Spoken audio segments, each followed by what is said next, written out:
So if I have a child who has a condition, is there a way I can tell that a toxicity is behind that condition? Well, the diagnostics are different for different exposures.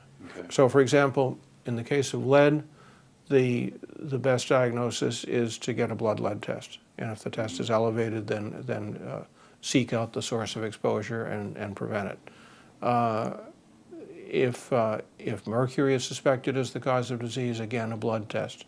And if the level is high, then it's time to stop exposure.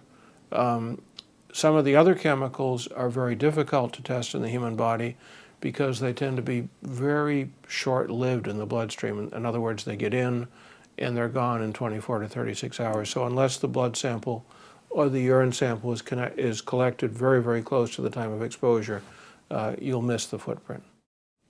You know, when we talk to doctors about toxic exposure, a lot of times they will talk about detoxing those things too. Is that a good way to go, or is removing yourself from the exposure a better way?